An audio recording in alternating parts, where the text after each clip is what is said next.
ये आयतुल्ला खamenei के बेटे हैं। आयतुल्ला खamenei के साथ क्या हुआ?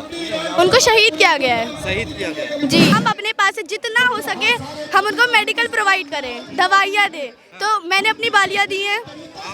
जी, हम तो कुछ भी नहीं करे, छोटे छोटे बच्चों ने अपनी गुल्लकें दे दी। हमें तो ये समझ में नहीं आता मोदी जी वहाँ जाके फादरलैंड क्यों बोल कर आए। भारत का फादरलैंड कब से बन गया? यहूदी हमारे पूर्वज कब से बन गए? ईरान के मेन आयतुल्ला को शहीद कर दिया। तो हमारे जो प्रधानमंत्री मोदी जी उनको कुछ नहीं बोला, उन्होंने कुछ नहीं बोला, उन्होंने एक लाइन नहीं बोली कि उनको क्यों मारा गया, पीछे से वार क्यों किया। परमाणु हथियार तो आप कोई अकेले किसी एक मुल्क के पास तो है नहीं, हर इंसान अपनी सेफ्टी के लिए कुछ ना कुछ हथियार रखता ही है। तो जब हर कंट्री अपनी सेफ्टी के लिए कोई ना कोई चीज़ रखता है तो जाहिर बात है अगर कोई भी अगर अपनी सेफ्टी के लिए वो चीज़ रख रहा है तो इसमें जंग की तो कोई बात मेरी नज़र में आती नहीं है। कौम शिया हैं और ये हम आकाए खामनेई जो थे वो हमारे लीडर थे, तो जिनकी तकलीद में हम लोग रहते हैं। जब गुरु थे खामनेई, हाँ ये हमारे धर्म गुरु हैं, हम इनकी तकलीद में हैं। आज भी जो गैस की किल्लत हो रही है वो कहीं के जहाज़ नहीं जाने दे रहा, इंडिया के जहाज़ आ रहे हैं। सिर्फ उसकी वजह यह है कि ईरान हिंदुस्तान के साथ है। नेतन्याहू खुद आतंकवादी है, खुद आतंकवादी है। वो जुल्मों को प्रमोट करता है। उस अकेले से इतने से देश ने पूरी दुनिया की नाक में दम कर रखा है। हम आवाज़ उठाने आए कि हमें जन्नतुल बकी की तामीर चाहिए, क्योंकि आले सऊद ने उसको तोड़ा। क्योंकि हम चाहते हैं कि वहाँ पे हमारी बीबी फातिमा ज़हरा हैं और उनके साथ हमारे इमाम हैं जिनकी कब्र को उन्होंने बिल्कुल रौंद दिया है। वहाँ कोई साया नहीं है, वो पूरा खुला आसमान है, इसलिए हम चाहते हैं कि उसकी तामीर हो। अच्छा, ये कौन है जिसकी पोस्टर लेकर चल? ये सैयद मुश्तबा खamenei है, ये हमारे नए आयतुल्ला हैं। ये आयतुल्ला खamenei के बेटे हैं। आयतुल्ला खamenei के साथ क्या हुआ? उनको शहीद किया गया है। शहीद किया गया। जी, उनके ऊपर बम गिराए गए हैं जिनसे वो शहीद हो गए हैं। बम गिराए गए? जी। किसने गिराए? अमेरिका इसराइल ने गिराए। वो चाहते थे उनको मारना, क्योंकि वो सामने से लड़ नहीं सकते थे ना, बातचीत के बहाने जी सामने से लड़ नहीं सकते। नहीं लड़ सकते, वो उनमें दम ही नहीं है सामने से लड़ने का। अच्छा, ये बताइए आप मुझे, ईरान गाजा को फंडिंग करता था। गाजा को कहा जाता है वो टेररिज्म मतलब बढ़ाता है, तो एक टेररिज्म को बढ़ावा देना, आतंकवाद को बढ़ावा देना, वो सही है? गाजा में टेररिस्ट कौन है? कौन है गाजा में टेररिस्ट? गाजा को छोड़ा ही नहीं आप लोगों ने। उसको अमेरिका इसराइल ने चाहा कि वो उस पर कब्जा कर ले। अब जब वो नहीं कब्जा कर पा रहे तो ईरान अकेला ऐसा मुल्क है पूरा जिसने सुन्नी मुल्क को साथ दिया है, वहाँ पे कोई टेररिस्ट नहीं है। टेररिस्ट होता तो कोई इसको इतना बुरी तरह जुल्म, उसको इतना वो नहीं तोड़ता ना, उसको पूरा तबाह कर दिया उस पूरे मुल्क को। वहाँ कुछ नहीं बचा, कुछ नहीं बचा, बस मलबा मलबा पड़ा है वहाँ, बच्चे मर रहे हैं वहाँ। ईरान में आपने 160 बच्चों को क्यों मारा? क्योंकि आप सामने से लड़ ही नहीं सकते। अच्छा, आयतुल्ला खamenei है, 12 साल के बच्चे की फांसी लगाने वाले थे, आपने न्यूज में सुना होगा। 17 साल। सब फेक है। ये जो बुरी बुरी खबरें फैलाई जाती है ताकि हम उनको हेट करें, पर हम उन्हें हेट नहीं करेंगे। अब हम लोग किसके लिए खड़े हैं? हम लोग मस्जिद अक्सा को बचाने के लिए खड़े हैं। और अब कुछ लोग आके कह रहे हैं कि हम मस्जिद अक्सा पे बॉम्ब गिरा रहे हैं। अरे भाई, आप ये तो देख लिया, फैला क्या रहे हैं? अच्छा बेटा, मुझे ये बताइए, जैसे भारत में ना अभी 500 करोड़ रुपए की 500 करोड़ रुपए इकट्ठे किए गए कश्मीर में, यहाँ भी तमाम जगह दुकानों पे जा जाके स्लिप काटी जा रही है ना कि ईरान के लिए समर्थन कीजिए ताकि वो आगे बढ़ सके, अपने जो उनके साथ दुर्व्यवहार हुआ वो अपना सही कर सके। ये पैसे किसके लिए दिए जा रहे हैं? वहाँ की तरक्की के लिए दिए जा रहे हैं या वो इजराइल पे बम मार सके, अमेरिका पे बम? नहीं, वहाँ के लोगों के पास मेडिकल खत्म हो गया है, दवाइयाँ खत्म हो गई है। हम चाहते हैं कि हम अपने पास से जितना हो सके हम उनको मेडिकल प्रोवाइड करें, दवाइयाँ दें। तो मैंने अपनी बालियाँ दी हैं। जी, हम तो कुछ भी नहीं करे, छोटे छोटे बच्चों ने अपनी गुल्लकें दे दी हैं। जी, कश्मीर में। जी, आप देखिए, जिसके पास कुछ नहीं है उन्होंने अपने बर्तन दे दिए हैं। आपने बालियाँ दी हैं अपनी? जी। कान के झुमके? जी, अभी मैं आर्टिफिशियल पहने हुए, मैंने सोने की दे दी है। सोने के कान के? जी। अच्छा, ऐसा क्यों? अच्छा, एक बात बताइए, अभी 26 लोग पहलगांव में मारे गए, ठीक है, भारत में पाकिस्तान पे अटैक किया, तब आपने कुछ दिया था हिंदुओं के लिए, अपने भाइयों और बहनों के लिए? उस टाइम उन्होंने फंडिंग करी ही नहीं, करी होती तो हम देते ना। हम अपने देश के लिए शहीद होने को तैयार हैं। आप ईरान की बात करते हैं, हम अपने देश के लिए तैयार हैं। हम ये थोड़ी कह रहे हैं हम इंडिया के साथ नहीं खड़े हैं, हम हिंदू मुस्लिम कर ही नहीं रहे हैं। अच्छा, ये बताइए, प्रधानमंत्री नरेंद्र मोदी इजराइल गए, अगले दिन ईरान पर बमबारी हो गई, असदुद्दीन ओवैसी कह रहे हैं जवाब दीजिए आपकी क्या बात हुई? अब ये तो उनको पता होगा उन्होंने ऐसी क्या बात करी। फिलिस्तीन के इतने लोगों को मार दिया, हम बता रहे हैं ईरान के लोगों को मार दिया, ईरान के मेन आयतुल्लाह को शहीद कर दिया। तो हमारे जो प्रधानमंत्री मोदी जी उनको कुछ नहीं बोला, उन्होंने कुछ नहीं बोला, उन्होंने एक लाइन नहीं बोली कि उनको क्यों मारा गया, पीछे से वार क्यों किया।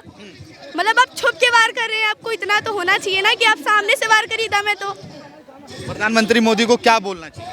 आपको हक का साथ देना चाहिए था, लेकिन आपने ऐसा नहीं किया।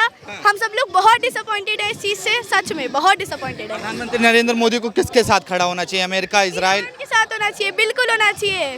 क्यों ईरान के साथ खड़ा होना चाहिए?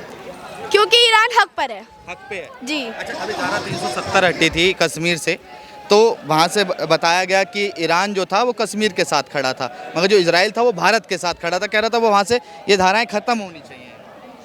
अब मैंने इस बारे में सच में कुछ नहीं पढ़ा है। अच्छा, नहीं मेरे को इस बारे में सच में नहीं पता है कि कौन सी धारा थी, क्या था। मुझे पता हो तो मैं इस पे भी ज़रूर बोलती। ऑपरेशन सिंदूर हुआ तो पाकिस्तान को जो बमबारी वहाँ हुई भारत ने की, वहाँ के जो युद्ध जीता भारत ने, उसके बाद ईरान खड़ा नहीं हुआ, मगर इजराइल ने कॉल करके नरेंद्र मोदी से बातचीत की और कहा कि आप सहयोग करिए, हम आपके साथ हैं। आप मुझे ये बताइए, क्या इंडिया को ज़रूरत थी? किसी के सहयोग की ज़रूरत थी? हम खुद ही इतने काफ़ी हैं, हम किसी की ज़रूरत है ही नहीं हमें। हमने की फ़ोटो लगाई हुई है यहाँ पर, तो उसके लिए क्या संदेश है? मतलब वो क्या संदेश है? नहीं, संदेश क्या है? संदेश तो जाहिर बात है कि हमारा संदेश यही है कि मजलूम की जीत हो और जालिम की हार हो। ये जालिम कौन है? अब ये जालिम तो जो ताकतें हैं जो लड़ रहे हैं, जो वॉर हो रही है और जिसमें जो जुल्म आप देख रहे हैं, मीडिया, सोशल मीडिया आजकल ऐसी नहीं है कि जो हर बात पहुंचा ना पा रही हो। सोशल मीडिया के ज़रिए बच्चे बच्चे तक वो बात पहुंच रही है, और बच्चा बच्चा अगर अक्ल रखता है तो वो खुद ही ये महसूस कर लेगा कि इस वार में जालिम कौन है और मजलूम कौन है। अगर आप अपने शब्दों में बता पाए कि जालिम कौन है तो मैं ज़्यादा बेहतर समझूंगा। मैं अपने शब्दों में देखिए, मैं अपने शब्दों में सिर्फ इतना बताऊंगी आपको कि जो बिना वजह, बिना किसी बात के जो दूसरे मुल्क पर अटैक कर रहा है और दूसरे मुल्क के सिविलियंस को मार रहा है, दूसरे मुल्क के उन तमाम चीज़ों को नष्ट कर रहा है, जबकि पहल उसने नहीं की है, तो ये तो पूरा वर्ल्ड देख रहा है कि जालिम कौन है और मजलूम कौन है। मगर वो तो कह रहे थे ना कि एक जो ताकत थी, कहा जाए परमाणु हथियार की जो ताकत बनाना चाहता था ईरान, उसको लेके जंग शुरू हुई है। नहीं, देखिए, परमाणु हथियार तो आप कोई अकेले किसी एक मुल्क के पास तो है नहीं। हर इंसान अपनी सेफ्टी के लिए कुछ ना कुछ हथियार रखता ही है। तो जब हर कंट्री अपनी सेफ्टी के लिए कोई ना कोई चीज़ रखता है, तो जाहिर बात है अगर कोई भी अगर अपनी सेफ्टी के लिए वो चीज़ रख रहा है, तो इसमें जंग की तो कोई बात मेरी नज़र में आती नहीं है कि अगर सिर्फ यही एक मसला जंग का कारण बन रहा है।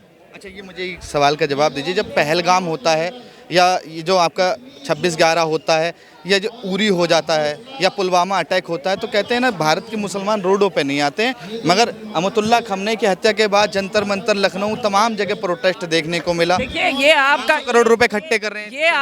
ये आपका सवाल बिल्कुल गलत है कि पुलवामा पे हिंदुस्तान का मुसलमान नहीं आता या इस तरीके के। हिंदुस्तान का मुसलमान और जो हक पसंद है वो हमेशा कभी भी आतंकियों का साथ नहीं देगा और हमेशा मजलूमों के साथ रहेगा, चाहे वो पुलवामा हमला हो, चाहे वो कोई भी हमला हो। लेकिन कभी वो हिंदुस्तान का जो सही मायनों में मुसलमान है वो आतंकियों का साथ नहीं देगा। आज का प्रोटेस्ट भी इसी बात की दलील है।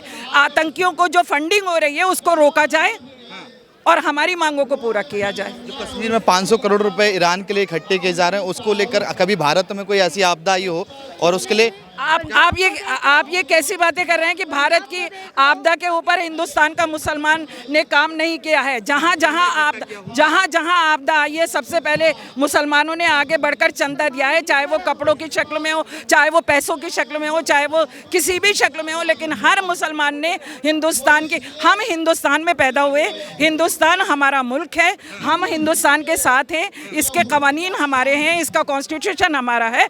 आप ये कह ही नहीं सकते कि हम मुसलमान है तो हमारा ताल्लुक हिंदुस्तान से नहीं है। हम तो हिंदुस्तान के नागरिक हैं। जिस तरह से ईरान और इजराइल का युद्ध चल रहा है, वैसे अफगानिस्तान और पाकिस्तान का भी युद्ध चल रहा है, उसको लेके एक भी प्रोटेस्ट नहीं है। वहाँ भी आम सिविलियंस हैं, आम लोग हैं। कैसे कह रहे हैं कि ईरान को लेके, ईरान के लिए यहाँ पर प्रोटेस्ट नहीं हुआ? जिस दिन आकाए हम देखिए, एक बात बताएं, हम और अफगानिस्तान के लिए हम कौम शिया हैं और ये हम आकाए खामनेई जो थे वो हमारे लीडर थे, तो जिनकी तकलीद में हम लोग रहते हैं, हम हर आदमी का, अब आपके भी अगर गुरु किसी दूसरे कंट्री में हैं और आप उसकी तकलीद में हैं तो जाहिर बात है कि जब गुरु को शहीद कर दिया जाए तो उनके दिलों पर क्या बात गुजरेगी।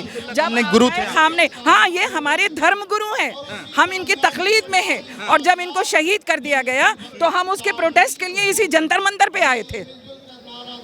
इसी जंतर मंतर पे हमारा प्रोटेस्ट हुआ था।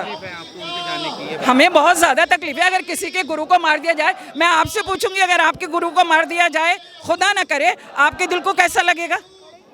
वही हमारे दिलों को लग रहा है। अच्छा, असदुद्दीन ओवैसी कह रहे हैं कि नेतन्याहू से मिलने प्रधानमंत्री नरेंद्र मोदी गए इजराइल, अगले दिन ही ये सब शुरू हो गया। तो देश के आवाम को, जनता को बताएं कि उनसे क्या बात हुई थी।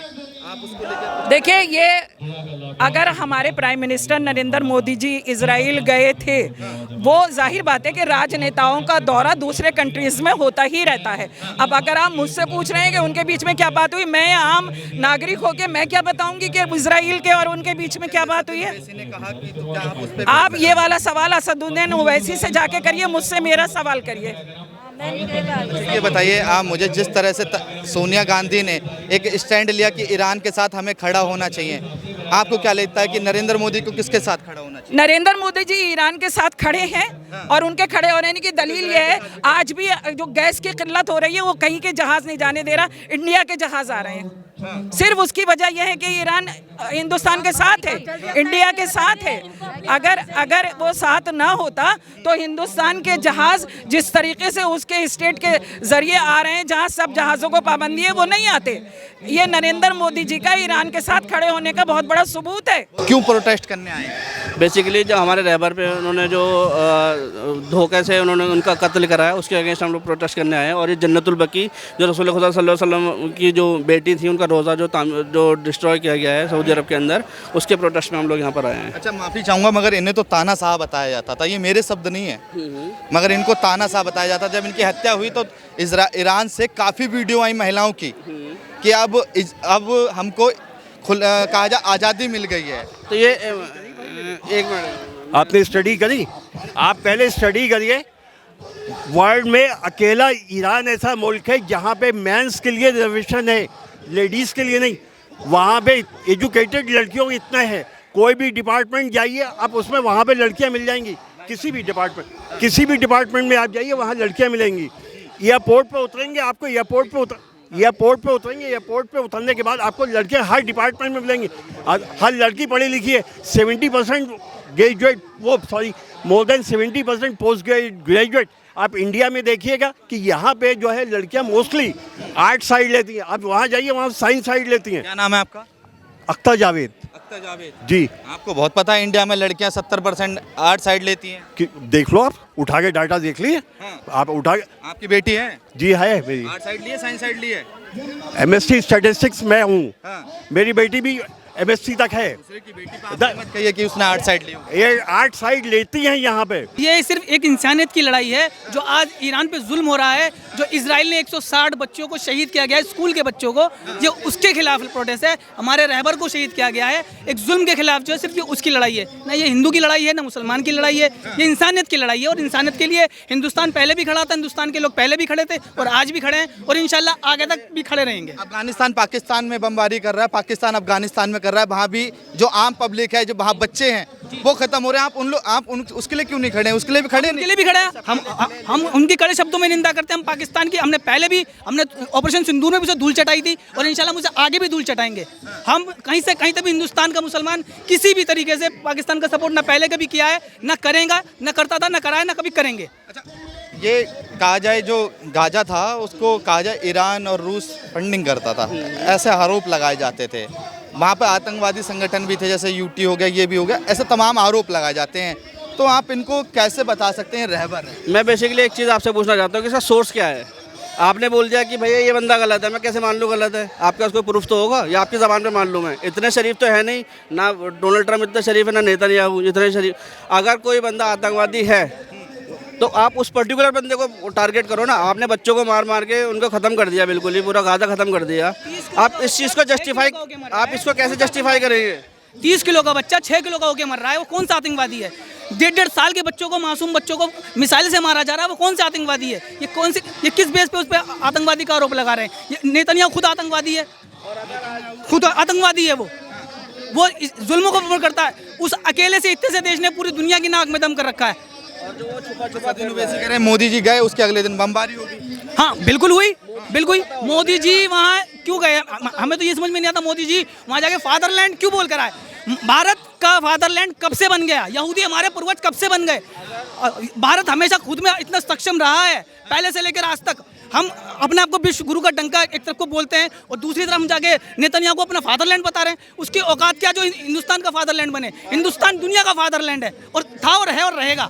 ये किस बिना पे मोदी जी वहाँ पे कह कर आए? और ईरान कौन है फिर? ईरान हमारा दोस्त है, आप उठा के देख लीजिए।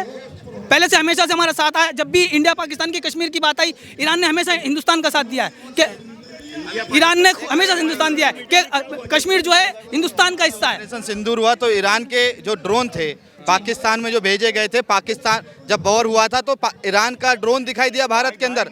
ईरान का कोई ड्रोन नहीं दिखाया, तुर्की का दिखाया गया था। तुर्की का दिखाया गया था। इस बात में आप, ईरान का कोई सबूत नहीं है।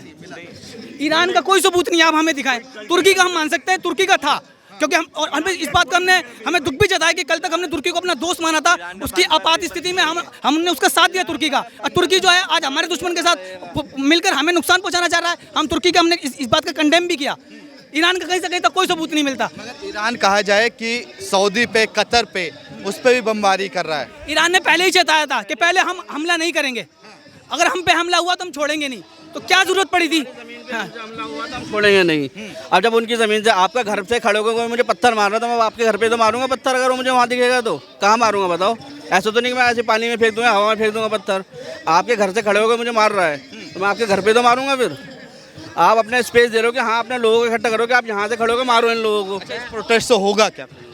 इस प्रोटेस्ट से देखो हक के खिलाफ आवाज़ उठाना बहुत ज़रूरी है हर इंसान को। अगर हम लोग कुछ कर नहीं सकते तो हम इतना तो बता सकते हैं कि हम इनके साथ हैं। बिल्कुल इतना बड़ा असर पड़ा है इंटरनेशनल लेवल पर। जब आज ईरान इजराइल पे मिसाइल दाग रहा है तो thank you India, people of India लिख के भेज रहा है। ये हमारे लिए, हमारे देश के लिए, हमारे लोगों के लिए बहुत बड़े सम्मान की बात है। हम इसमें ही बहुत खुश हैं। सब जगह गैस वगैरह सब बंद, हर जगह वो इंडिया का शुक्रगुजार कर रहा है, लोगों का शुक्रगुजार करता है। मतलब जो आपने फंडिंग जो दी है, जो 500 करोड़ रुपए की, जी। वो बमबारी के लिए दी है कि इजराइल को मारो? नहीं, हमने वहाँ के लोगों को समर्थन के लिए जी, जो उन्हें मेडिसिन की सुविधा हो, जो मेडिकल सुविधा हो, जो उनको नाहक कत्ल किया जा रहा है। जो मिसाइलें मार रहा है उस पर थैंक यू इंडिया का लिख के भेज रहा है। कहीं ना कहीं फिर इंडिया इन्वॉल्व होगा। इंडिया सिर्फ इन्वॉल्व एक सपोर्ट के लिए इन्वॉल्व है। वो कोई आतंकवाद को प्रमोट नहीं करता, ना इंडिया ने कभी किया, ना इंडिया के लोगों ने कभी किया। इंडिया के लोग पहले से अमन पसंद है और आज भी अमन पसंद है। हम अमन को पसंद करते हैं और अमन को ही चाहते हैं कि हमारे देश में शांति रहे, भाईचारा रहे, हिंदू मुस्लिम एकता बनी रहे।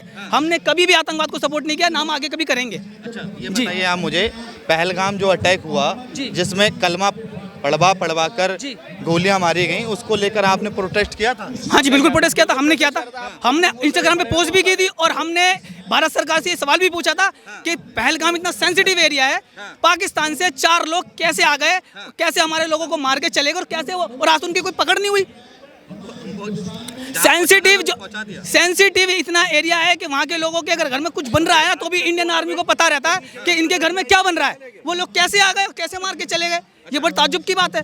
देने वाला कौन था पहलगाम में आतंकवादियों को? आतंकवादी को शरण देने वाला इसकी डिटेल तो ये प्रशासन देखे, वहाँ की जो हमारा रो है इंटेलिजेंस है वो देखे। देखो कहाँ पे चला आतंकवादी होता है भाई। आपने पहलगाम के लिए इस वजह से हम ये सवाल किया कि क्या आपने पहलगाम के लिए किया। मैं आपको वीडियो डाल रहा हूँ। एक तरफ मेरे हिंदू भाई जुलूस लेके चले थे और एक तरफ हम लेके चले थे, ठीक है ना। हमारे साथ में 100-150 ओनली मुस्लिम थे, ठीक। उन्होंने कहा नहीं सब साथ चलेंगे, मैंने कहा नहीं साथ नहीं, ऐसा है देखो हर किस्म का आदमी होता है। जब प्रोटेस्ट होता है, पता चला एक जगह ऐसा हुआ था पहलगाम के लिए वो प्रदर्शन कर रहे थे, प्रोटेस्ट कर रहे थे, उसके अंदर एक भाई आया, उनने जय श्री राम के नारे लगाने शुरू कर दिए, उधर से अल्लाह अकबर के हो गए। तो वो जगह ऐसी नहीं थी कि अल्लाह अकबर के नारे लगे, जय श्री राम के नारे लगे, आतंकवाद मुर्दाबाद के नारे लगे। तो मैं तुम्हारे को वीडियो दूंगा अभी आपको।